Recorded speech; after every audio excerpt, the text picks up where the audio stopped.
1절부터 3절까지 말씀입니다. 자녀들아, 주 안에서 너희 부모에게 순종하라. 이것이 옳으니라. 네 아버지와 어머니를 존경하라. 이것이 약속이 있는 첫 계명이니 이로써 내가 잘되고 땅에서 장수하리라. 또 아비들아, 너희 자녀를 노엽게 하지 말고 오직 주의 교훈과 훈계로 양육하라. 읽다 보니까 4절까지 읽었네요. 오늘은 어버이 주일입니다. 어버이 주일은 5월 둘째 주일이지요. 여러분, 5월 둘째 주일이 어버이날이다 하는 성경 말씀은 없습니다. 그런데 이 어버이 주일이 이렇게 생기게 된 이유는 우리는 이렇게 미국 교회의 전통을 이렇게 따르는 경향이 있죠. 미국에서 선교사님들이 왔기 때문에 이런 것들을 이렇게 물려받게 되는 것이죠. 미국에 있어서 참 불행스러웠던 것이 남북 전쟁입니다. 이 남북 전쟁이 1865년에 끝났는데, 남북 전쟁이 끝나고 나니까 미국 사회에 어떤 일이 벌어져 있느냐 하면은 아들을 잃은 부모님들이 많은 거예요. 전쟁에 나가서 전사한 거지요.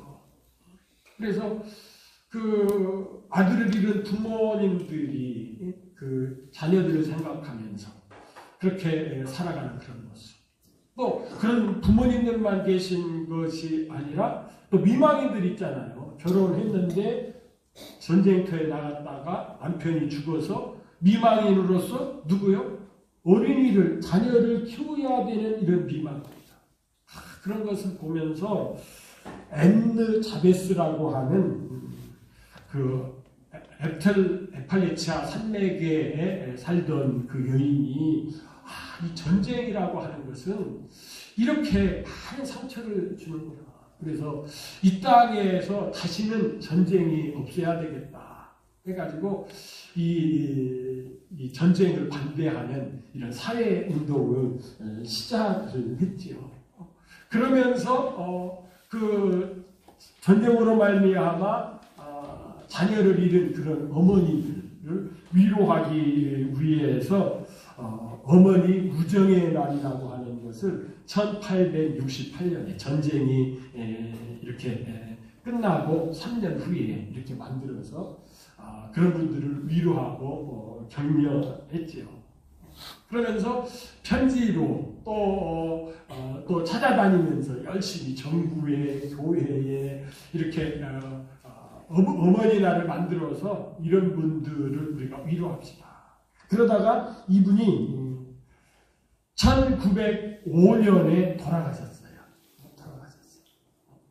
그런데 그분의 딸 안나 자비스라고 하는 딸이 어머니가 돌아가신 다음에, 그 어머니가 돌아가셨으니까 더 어머니가 그립지 않겠습니까?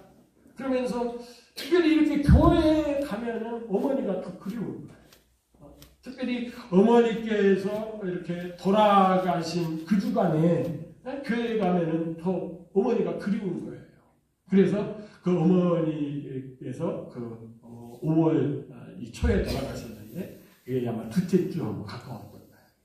그래서 어머니를 생각을 하면서 5월 둘째 주에 교회에 나오시는 이 어머니들에게 흰색 카네이션을 이렇게 나누어 드린 것이죠. 우리는 이제 다는데 나누어 드린 것이죠. 그러면서 그분도 어머니의 취지를 받들어서 이 어머니 날이 있었으면 좋겠다. 그래서 어머니의 뜻을 이어갔던 것이죠. 그래서 그것을 교회에서 받아들이고, 교회에서 받아들인 것을 미국의 정부에서도 받아들이고, 그래서 미국에 이렇게 어버이날이 생기게 된 것이, 물론 날짜가 좀 바뀌게 되었습니다만 교회에서는 그 전통에 따라서 5월 둘째 주에 저희들이 어버이날로, 우리나라에서는 처음에는 어머니 주일로 지켰지요. 1956년부터 교회에서 어머니 주일로 지켰는데, 남성분들이 왜 어머니만 부모냐, 우리 아버지는 부모 아니냐, 이런 항의를 합리적인 주장이죠. 그래서 받아들여가지고 1973년부터는 어머니 주일이 아니고 어버이 주일로 이렇게 해서 오늘날까지 이렇게 지켜 내려오고 있습니다. 이 어버이날을 지키는 이 중심이 되는 말씀이 오늘 말씀이죠. 에베소 6장 1절 자녀들아 주 안에서 너희 부모에게 순종하라. 이것이 옳으니라. 이것이 옳으니라. 바르니라. 틀림이 없는 일이다. 뭐 이런 뜻이 되는 것이죠. 그런데 어떻게 하라고요? 부모에게 순종하라. 순종하라. 이렇게 말씀합니다. 여러분, 이 순종이라고 하는 이 원어는 좀 이렇게 특별한 표현을 하고 있습니다. 휘파코라고 해가지고서요, 아래에서 듣다 이런 뜻입니다. 아래에서 듣다. 그러니까 주인이 종에게 무슨 지시를 할 때에 그 듣는 자세가 어때요? 주인은 위에서 종은 아래에서 말씀을 받지 않습니까? 그렇게 부모님한테 순종한다라고 하는 것은 그 부모님이 내리는 교칙, 부모님이 가진 생각을 실천할 자세로 받는 것이죠. 그러니까 이 순종이라고 하는 것은 아빠 한번 말해봐요. 내가 듣고서 뭐 합당하면은 내가 지키고 합당하지 않으면은 그러니까 자기가 결제하는 입장에서 하는 것이 아니라 순종이라고 하는 것은 무슨 말씀을 하시든지 간에 어떤 뜻을 가지고 계시든지 간에 내가 하겠습니다 하는 자세죠. 지금 하나님께서 사도 바울 선생님을 통해서 이런 자녀들에게 이 말씀을 주시는 자녀들아 주 안에서 너희 부모에게 순종하라. 이것이 옳으니라. 이렇게 말씀하세요. 그 다음에 이어서 내 아버지와 어머니를 공경하라. 이것이 약속 있는 첫 계명이니. 1절에서는 순종하라 이렇게 말씀하시고 2절에서는 공경하라 이렇게 말씀하시죠. 이 공경한다라고 하는 것은 뭐죠? 부모님의 부모님됨을 인정하는 것이죠. 그래서 그분을 존귀 여기고 높이는 그런 자세를 말씀하는 것이죠. 그런데 이것이 뭐라고요? 첫째 되는 계명이다. 첫째 되는 계명이다. 이렇게 말씀하십니다. 여러분 계명하면은 10계명이 생각나죠?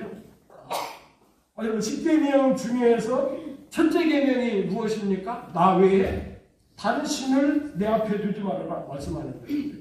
둘째 계명은 무엇입니까? 우상을 만들지 말아라. 여러분 셋째 계명은 무엇이죠?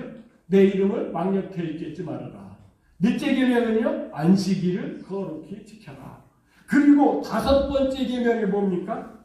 내 부모를 공경하라. 아니 다섯 번째 계명인데 왜 첫 번째 계명이라고 그러지? 여러분 제가 이미 말씀드린 첫째 계명부터 네 번째 계명은 우리가 하나님을 어떻게 섬겨야 될 것인가 하는 것에 대해서 말씀하는 것이고 또 이 다섯 번째 계명에서부터 열 번째 계명은 우리가 관계에 있어서 이웃과의 관계, 가정에서 사람과 사람 사이의 관계에서 또 이 사회에서 지켜나가야 될 것을 말씀하시면서 그때의 첫 번째 계명이 뭐라고요? 네 부모를 공경하라. 그런데 이 첫 번째 계명에는 뭐가 있다고요? 하나님이 약속이 있다는 것이죠. 이 오리지널 말씀이 출애굽기 20장 12절에 있잖아요. 그러니까 거기서는 이제 가나안 땅에 들어가서 너희들이 그 땅에서 네 부모를 공경하면은 장수하리라 이렇게 말씀을 하신 것이죠. 그런데 이것이 이제 헬라어로 넘어와서는요, 이 첫이라고 하는 것이 퍼스트라고 하는 1등이라고 하는 뜻만 있는 것이 아니라 프로토스라고 해서 으뜸이라고 하는 제일 좋은 개념 이런 뜻이죠. 제일 중요한 개념 이런 뜻도 되는 것이죠. 부모님 공경하는 것이 제일 중요한 개념이다. 이렇게 생각을 하면은 우리들의 생각을 넓혀야 합니다. 그동안에 저도 그런 실수를 했습니다마는 오늘 이 말씀을 어버이 주일에 우리가 이 말씀을 나누면서 이 말씀을 이 6장에만 국한시켰어요. 그런데 사실은 이 성경이 원래 쓰여질 때에는 장이 없었어요. 절도 없었고요. 사실은 장과 절이 없으니까 이 말씀 우리가 볼 때에는 우리 성경으로 한다면 그 앞에 있는 5장과 연결시켜야 되고 또 이 말씀이 연속성을 통해서 그 뒤에 부분하고도 이렇게 연결돼야 되잖아요.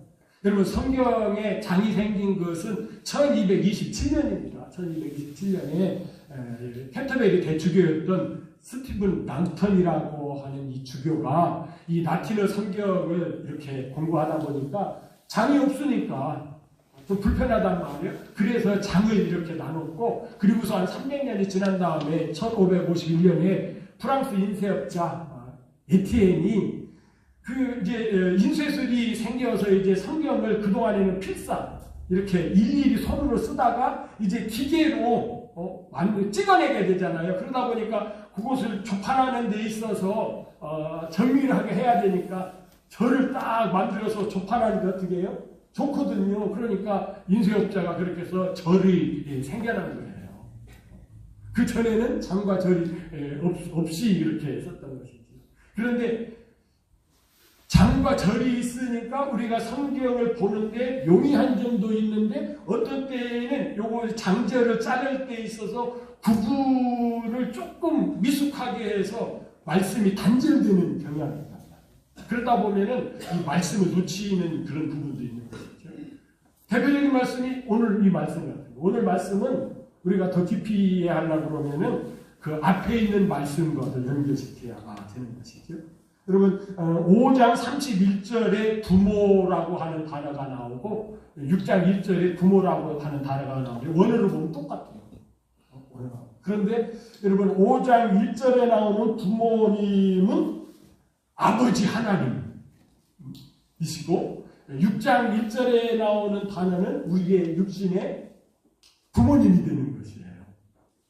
그러니까 우리가 6장 1절을 볼 때에도 육신의 부모님만 생각하지 아니하고 5장과 연결시켜서 생각한다라고 하면은 누구도 생각한다 해야 된다는 것이에요. 영의 아버지이신 하나님도 생각해야 된다는 거죠. 여러분 좀 이렇게 노골적으로 얘기하면은 사실은 우리가 부모님을 섬기는 것이나 우리가 하나님을 섬기는 것이나 맥락에 있어서는 같다는 것이에요. 그래서 아까 제가 여러분 요한일서 4장 20절 말씀도 말씀을 하셨잖아요. 우리의 육신의 부모님은 우리의 눈으로 보고 그분을 경험했죠. 그분의 사랑을 경험했죠.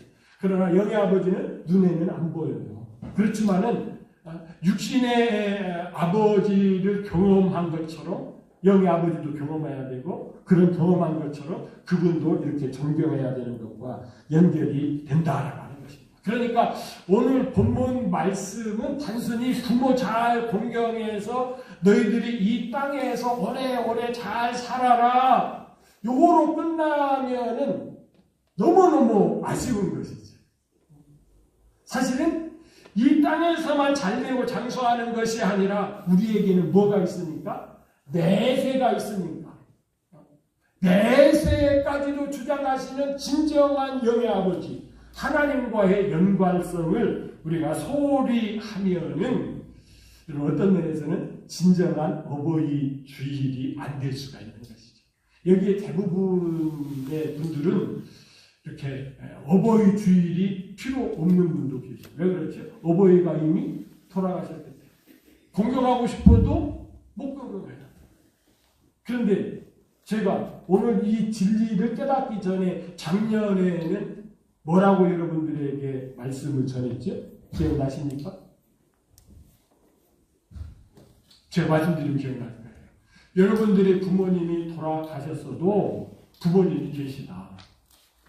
교회에 여러분들의 부모님 연령대의 어른들이 여러분들의 부모님일 수가 있고 이웃에 여러분들의 부모님의 연령대에 있는 어르신들이 뭐라고요? 부모님이다. 기억나십니까?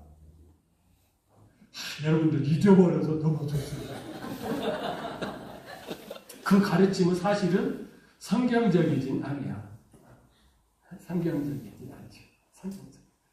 오늘 말씀이 성경적인 가르침이에요. 그것은 잊어버려도 돼요.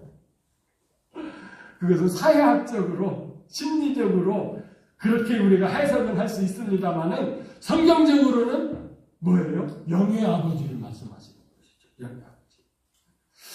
사실 여러분 구약에서는요 하나님 아버지, 그러니까 야훼 하나님, 여호와 하나님을 아버지라고 표현하는 말씀이 많지는 않습니다. 몇 군데 돼요. 아주 그냥 그 음역한 것까지 이렇게 따지면 한 10구절 가까이 되고 정확한 것은 저 4구절입니다. 신명기 32장 6절, 이사야서 6장 16절, 이사야서 64장 8절, 예레미야서 3장 19절. 여기는 정확하게 영의 아버지이신 하나님이 뭐라고요? 우리의 아버지시다. 이렇게 정확하게 표현된 거예요. 그런데 신약에 나오면은 어떻죠? 마태복음에서부터 이 복음서만 해도요 너무 많아서 헤아릴 수 없을 정도로. 그래서 우리는 지금 하나님을 뭐라고 그러죠? 그냥 아버지로 끝내버려요. 아버지 하면은 그분이 누구예요? 하늘 아버지, 영의 아버지란 말이에요. 그래서 마태복음도 시작하자마자 예수님께서 우리들에게 기도를 가르쳐 주시잖아요. 팔복이 딱 지나자마자. 그러면서 우리가 기도하는 기도의 대상이 누구라고요? 아버지다. 아버지. 너희들 아버지께 기도하니까 너희들 자꾸 기복신앙 구하지 말아라. 그리고 뭐를 구하라고요? 주의 뜻과 그의 나라를 구해라. 이렇게 가르쳐 주시잖아요. 너희들이 기도하는 대상은 누구라고요? 아버지 하나님이시다. 아버지 하나님. 그러면서 주기도문에서는 더 구체적으로 말씀하는 것이죠. 그러므로 너희는 이렇게 기도하라. 하늘들에 계신 우리 아버지요. 남의 아버지도 아니고 내 아버지시요. 그런데 어디에 계신다고요? 하늘들에. 우리 성경에는 하늘인데 복수로 되어 있어요. 하늘들에 계신 우리 아버지. 하늘들의 아버지가 계시다라고 하는 것은 무엇이에요? 이 유대인들의 생각 속에는 하나님이 어디에 계시죠? 셋째 하늘만 잘 하늘, 우주 바깥에만 저 셋째 하늘에 계신데 예수님께서는 아버지 하나님은 우주 바깥에만 계신 분이 아니시라 무소부지하셔서 어디? 이 하늘, 지금 너희들이 있는 하늘 여기에 있다는 얘기죠. 그래서 우리가 물리적으로 보이는 이 하늘만 있는 것이 아니라 이 똑같은 하늘, 영계의 하늘이 바로 같이 있는데 아버지 하나님은 이 하늘에 계신다. 그러니까 아버지 하나님은 어디에 계시는 것이? 바로 여기, 우리와 함께 여기에 계신 하나님. 그 하나님 앞에 구하는 거야. 그런데 그 하나님이 누구라고요? 아버지. 아버지이기 때문에 너희들을 얼마나 잘 알겠느냐. 그러니까 너희들이 필요한 것, 우리가 보통 생각하는 거, 하나님 나 돈 필요해요. 하나님 나 명예가 필요해요. 나 하나님 뭐 필요해요. 그것은 이미 하나님께서 다 알고 계시니까. 그래서 그런 것들은 나가 이거 필요한데 그러면 하나님께서 주란다고요? 그거 다 알고 계시기 때문에 주니까 정말로 하나님께서 너희들에게 주시기를 원하는 것 구해라. 그것이 뭐예요? 하나님의 나라와 그의 의지. 그것을 구하라 말씀을 하시면서 주셨던 말씀이 우리가 기도하는 대상은 아버지시다라고 말씀을 하시는 것이죠. 그런데 사실은 이 말씀을 전할 때에 어떻습니까? 그들도 역시 타락해서 10계명의 제1계명으로서 네 부모를 공경하라 이렇게 되어 있는데 아까 제가 그래서 교리대로 믿으면 안 된다는 것이 이것인 거예요. 교리 중에는 말씀을 변질시킨 것들이 있기 때문에 그래요. 그 유대인들도 분명히 하나님의 10계명 가운데 네 부모를 공경하라 라고 하는 말씀이 있음에도 불구하고 고르반을 만들어요. 고르반이 뭐라고요? 고르반이 부모를 섬기기 위해서 부모한테 이렇게 돈이 들어가는데 그것을 하나님께 드렸다 그러면은 부모를 공경하지 않아도 된다는 것이 고르반입니다. 선생님께서 그걸 지적해요. 그 유대의 종교 지도자들이 예수님한테 항의를 했죠. 무슨 항의를 했습니까? 왜 너희들은 결례를 지키지 아니하냐? 왜 손을 안 씻고 음식을 먹냐? 그러면서 꼭 결례가 그들의 유대교 교리가 하나님의 말씀인 것처럼 지적을 했어요. 그랬더니 야, 너희들은 결례가 문제가 아니라 너희들은 말씀 자체를 안 지키잖아. 그러면서 뭐요? 네 부모를 공경하라는 이 말씀을 하시는 거예요. 너희들은 네 부모를 공경하라고 하는 것이 하나님의 살아있는 생생한 말씀인데 그거 싹 무시하고 하나님 앞에 드렸다 하면은 이 계명을 지킨 거라고 하잖아. 너희들이 잘못하는 거잖아. 이렇게 말씀하십니다. 여러분, 이런 시대에 여러분 주님께서 다시 한번 오늘 말씀을 통해서 내 부모를 공경하라 말씀하십니다. 또 저희들도 그렇잖아요. 이 시대에 우리들에게도 내 부모를 공경하라 이렇게 말씀하십니다. 그런데 이런 면에서 왜 이런 계명이 필요할까요? 웬만하면은 나 부모 안 공경할래 이런 분 안 계실 거예요. 저도 그랬어요. 그런데 이 공경이 쉬운 것이 아니다. 잘 아시는 바대로 저희 어머니께서 치매로 돌아가셨습니다. 치매. 여러분 치매가 어떤 것인지 여러분 잘 아시죠? 정말로 저도 우리 어머님이 최고의 여성인 줄 알았어요. 제일 예쁘고 제일 똑똑하고 제일 음식도 잘 만들고 제일 자녀들도 교육을 잘 시켜주고 그랬는데요. 치매에 걸리고 나니까 감당이 안 되더라.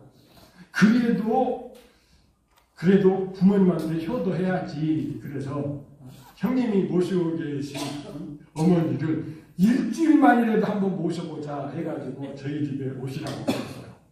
오시라고. 3일 만에 두 손 두 발 다 들었습니다.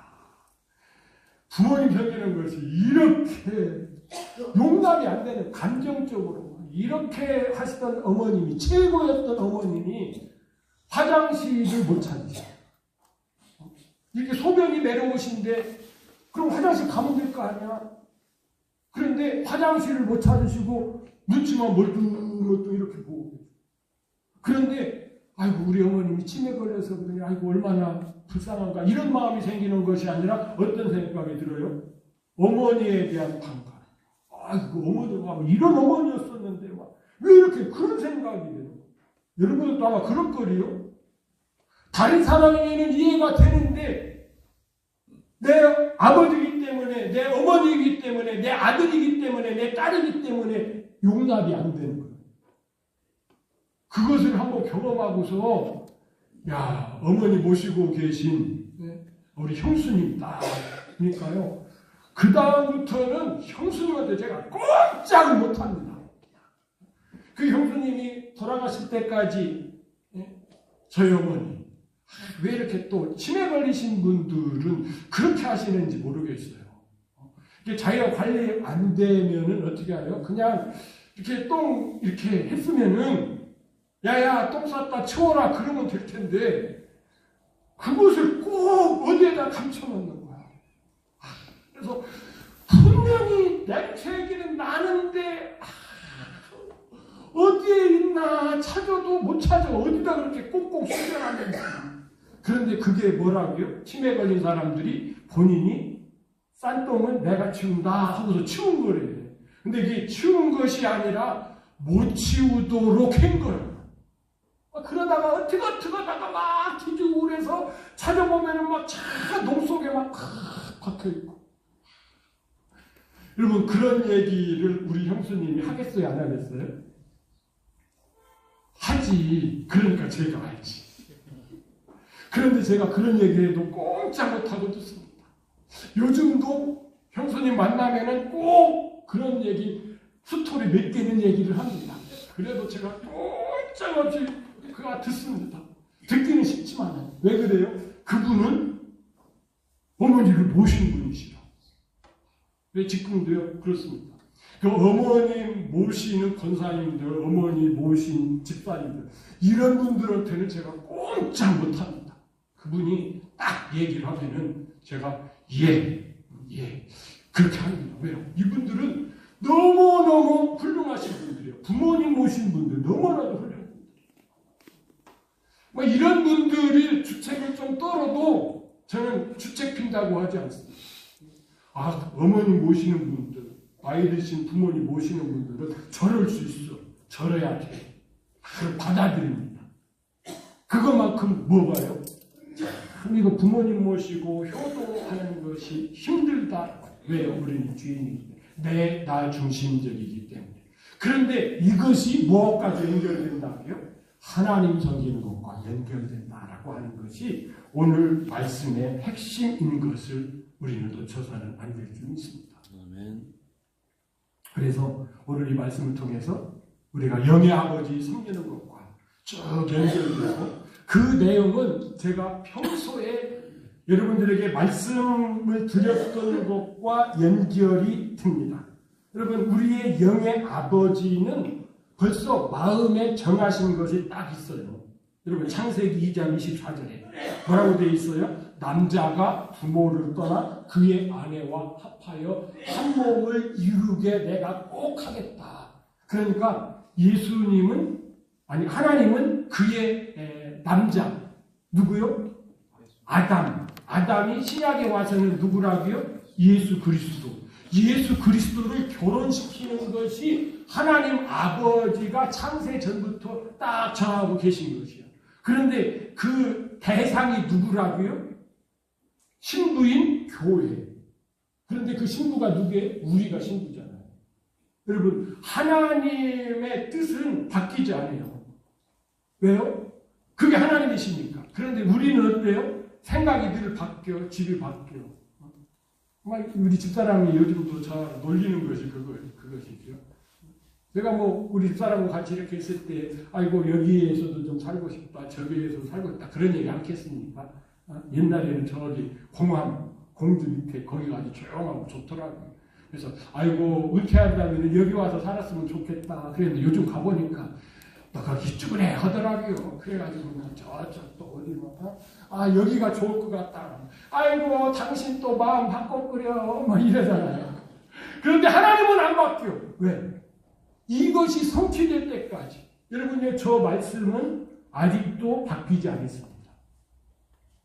그래서 저 말씀을 하나님께서 행하시는데 우리를 뭘로 부르는 거예요? 저 말씀이 이루어질 때 동역자로 부르시는 것입니다. 특별히 오늘 말씀으로 하면은 자녀로서 부모를 공경하는 그런 자세예요. 그래서 여러분 저 말씀은 바뀌지 않기 때문에 이루어질 때까지는 바뀌지 않기 때문에 우리가 영의 아버지께도 효도를 하려고 하면은 아버지의 마음, 그렇죠? 오늘 우리가 교동문 할 때에 오늘 설교의 내용들이 다 들어가 있죠. 교동문 가운데 뭐라고 그래? 내 부모를 즐겁게 하며 너를 낳은 어미를 기쁘게 하라. 어떻게 하면 이렇게 된다고요? 그분을 헌정하는 거예요. 그렇잖아요. 우리 영의 아버지를 기쁘시게 섬기는 자녀라고 하면은 그 아버지의 생각에 우리가 믿음으로 전적으로 동의하고 그 일의 동역자로 동참하는 자녀로서의 삶을 포기해서는 안 될 줄 믿습니다. 아멘. 이런 면에서 여러분 오늘 어버이주의 우리 사랑하는 성도님들에게 의미가 있는 복된 날이 되시기를 주님의 이름으로 축복합니다. 기도하시겠습니다. 아버지 하나님, 저희들의